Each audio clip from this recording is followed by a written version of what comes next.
pourquoi les meilleurs deals resteront toujours privés. Et c'est un parfait retour d'expérience que je peux vous faire parce que du coup j'entame ma 6e année sur l'investissement en start-up et j'estime avoir déployé pas mal de capital ces dernières années et je commence à peine sur cette année à signer des exits, donc des reventes de sociétés où je vais pouvoir récupérer de la liquidité et des plus-values. Et il y a plein de deals que j'aurais sûrement fait autrement, mais bon, c'est l'expérience et voilà, faut enchaîner des deals, faut essayer, investir dans des startups, comprendre aussi la stratégie parce que en fait, encore trop de personnes pensent que c'est est-ce que j'investis en startup, oui ou non, alors que c'est plutôt comme les autres classes d'actifs en bourse ou autre, où c'est plutôt quelle stratégie d'investissement startup je vais utiliser. Donc oui, il faut savoir si on veut investir en start-up, mais c'est aussi via quelle stratégie. Et j'ai envie de dire que ma stratégie aujourd'hui est assez peaufinée et je sais vers où je me dirige en fonction de mes besoins. C'est-à-dire, est-ce que j'ai besoin de liquidité d'ici cette année par exemple? Est-ce que je suis OK de bloquer mon capital pendant 3 ans, 5 ans? Est-ce que je veux plutôt investir sur des startups qui vont me verser des dividendes? Est-ce que je vais investir sous forme d'obligations, donc des sortes de prêts à des startups? Bon, je ne sais pas si ça bouge beaucoup à la caméra.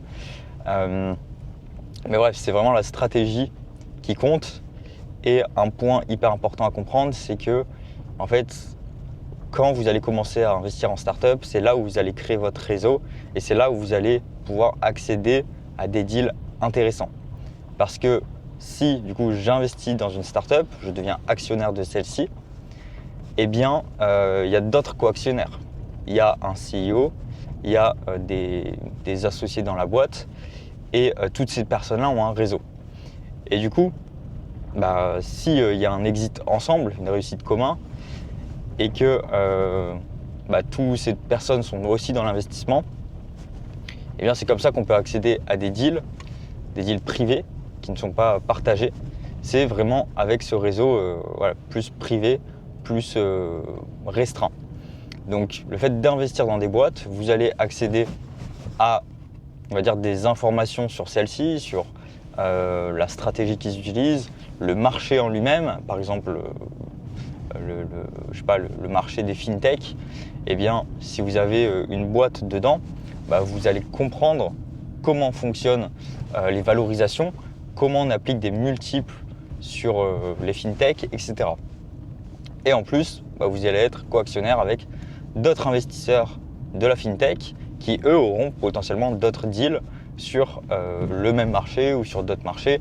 Et de bouche à oreille, en créant son réseau, avec un minimum de présence sur les réseaux sociaux, LinkedIn ou autre, c'est assez facile de commencer à des clubs privés. Après, il y a quand même tout ce qui est club deal privé, où ça peut être des formations, des choses comme ça, où le but c'est on paye quelques milliers d'euros par an et on accède à ce qu'on appelle un deal flow, donc des deals qui arrivent à nous, des projets qui arrivent à nous, et on choisit oui ou non d'investir. Donc il y a toujours cette solution, mais en fonction de son capital, ça coûte un petit peu cher. Moi je suis dans une dizaine de club deals. Il y en a certains, pour rentrer, faut même pas payer, c'est vraiment un cercle très privé. D'autres, faut juste payer, d'autres, faut payer, mais il faut démontrer qu'on peut apporter quelque chose, etc. Donc voilà. Mais on peut accéder à certains deals intéressants comme ça. Faut oublier tous les deals qui passent, qui veut être mon associé, ou tous les deals. Malheureusement, la plupart des deals en France, si on fait des stats, c'est les pires. D'ailleurs, il faut vraiment que je fasse une vidéo dessus où la plupart des personnes qui n'ont jamais investi en start-up ont encore cette idée de 90% des start-up échouent. Alors j'ai envie de dire oui, mais en fait moi j'investis pas sur celle-ci. Parce que quand on dit 90% des startups, on prend en compte des personnes qui ne sont pas entrepreneurs. J'aime bien prendre cette image, ça va être des personnes qui sont des inventeurs. Et en fait, ils ont juste une idée de tiens, cette invention, elle peut être sympa à créer. Donc ils créent l'invention. Mais comme ce n'est pas des entrepreneurs, eh bien, ils ne savent pas comment distribuer, comment communiquer, faire du storytelling, avoir un personal branding, créer un site web, peu importe. Donc au final, ces personnes-là rentrent aussi dans l'équation des 90% des startups échouent, sachant que moi, je ne vais pas investir sur un inventeur. Donc cette stat de 90% je ne vais pas dans cette case tout simplement. Et puis dans cette case aussi, c'est voilà, les inventeurs qui n'ont jamais entrepris, les personnes qui ont des projets, généralement les personnes plus jeunes qui n'ont pas trop d'expérience sur l'exécution. Enfin bref, quand on analyse une startup, ça va être le marché, la team, le produit, comment ils vont faire le go-to-market, etc. Et du coup, en faisant ces analyses, c'est pas trop compliqué, on se rend vite compte qu'on élimine la plupart des startups.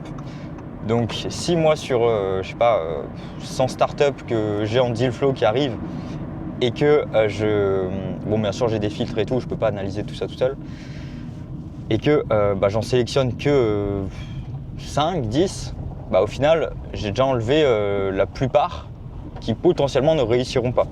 Donc cette stat de 90% échoue, c'est faux parce que on met tout dedans. Je prends un autre exemple, le Y Combinator. Je crois en taux d'échec, je crois que j'avais vu un truc du style 28% peut-être.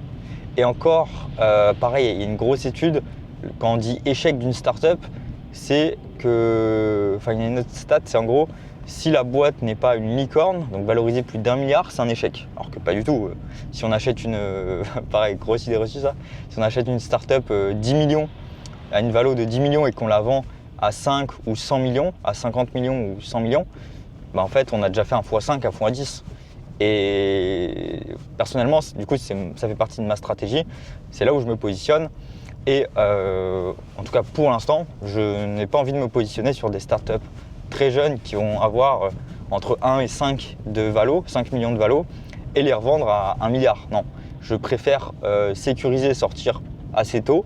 Oui, je peux manquer de la performance, mais voilà, c'est ma stratégie. J'ai pas envie d'attendre 7, 10, 15 ans. Peut-être que je ferai, j'utiliserai cette stratégie un jour. En tout cas, pour ma situation actuelle, avec les liquidités que j'ai, c'est pas quelque chose qui m'intéresse. Donc j'essaie de rentrer tôt et de sortir tôt, ce qui fait des multiples moindres, mais on peut quand même s'attendre à des x3, x5, x10, peut-être un peu plus. Après aller au-delà sur des x100, je pense ça reste compliqué avec cette stratégie. Mais voilà, c'est des approches différentes en fonction de votre profil d'investisseur. Pour revenir un petit peu au sujet, c'est pourquoi en fait les meilleurs deals resteront privés. C'est un peu comme on va dire les youtubeurs. Donc bien sûr j'en fais partie, mais voilà, il y a ceux qui restent youtubeurs pendant 10 ans, qui essayent de vendre des formations. Et puis il y a ceux qui réussissent à entreprendre un vrai quelque chose. Et du coup, quand on entreprend, quand on a un vrai projet, donc c'est un petit peu mon cas, on n'a plus forcément le temps à faire beaucoup de communication, de faire des choses qualitatives, etc.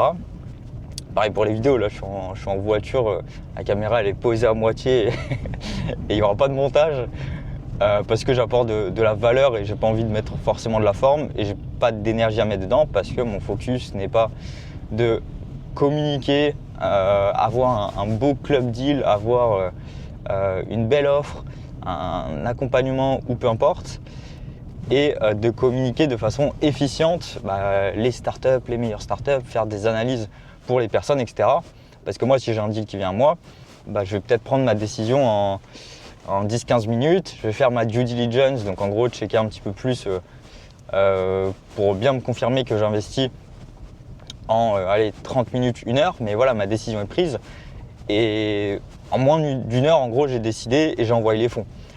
Donc, si je devais commencer à partager autour de moi, maintenant avec l'IA, c'est un peu plus simple, mais voilà, ça me prendrait le double du temps minimum, voire plus, parce que si je dois faire une vidéo d'annonce, je dois faire une newsletter ou peu importe, un club ou autre, il y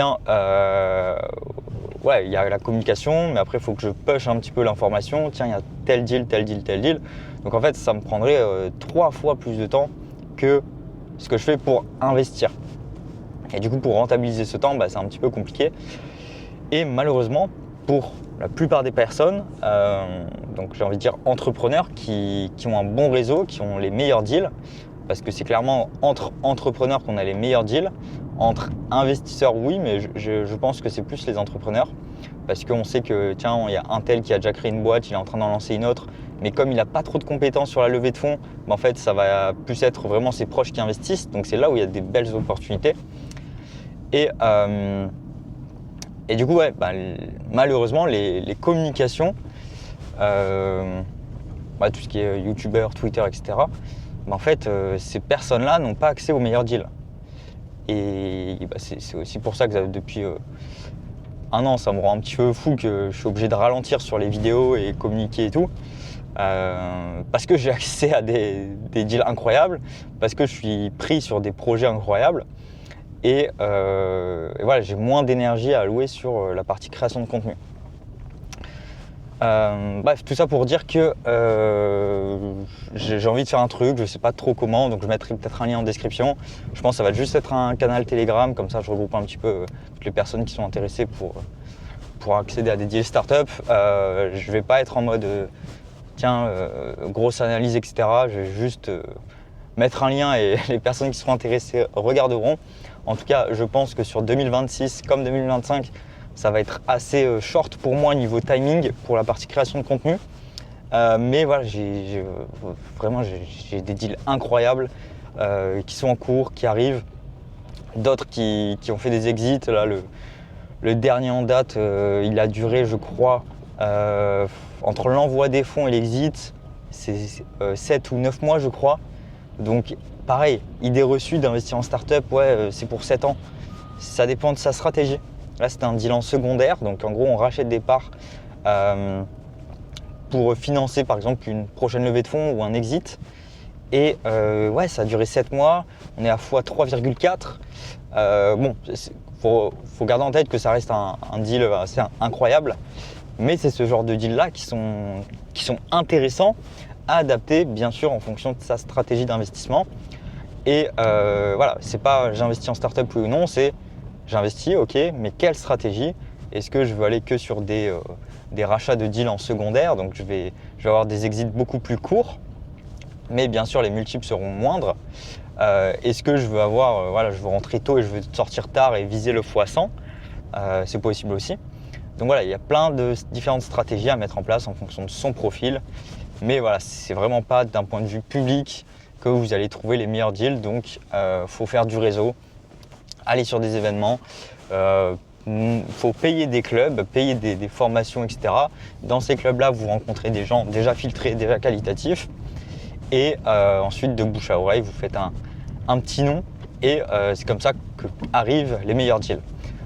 Dernier point, si vous êtes en France du coup et que votre réseau est francophone, je vous invite fortement à regarder quand même à l'étranger, au moins en Europe, parce que malheureusement en France, c'est pas là où on a les meilleures startups, en grande partie dû à la bureaucratie, l'administration et les taxes, parce que si une société et peu importe en Estonie, Bulgarie qui a là 0 ou 10% de taxes comparé à la France où c'est x3, x4, c'est sûr que le résultat net de la société va être beaucoup moins élevé. Et aussi, du coup, il y aura moins de trésor dans la boîte, donc la boîte va être en danger plus longtemps peut-être jusqu'à trouver son point d'équilibre. Peut-être au lieu d'avoir une startup qui pendant 2 ans brûle du cash, en France ça va être 4 ans parce que c'est dur.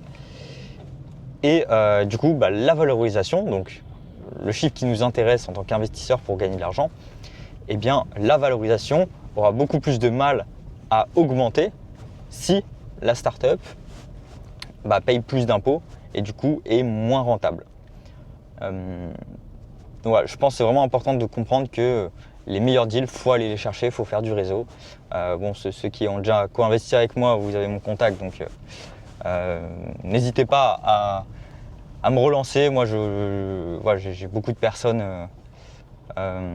avec qui je communique. Si vous m'envoyez un message, avec plaisir, on discute. Si vous avez des deals, n'hésitez pas aussi. C'est aussi un appel à partager vos deals.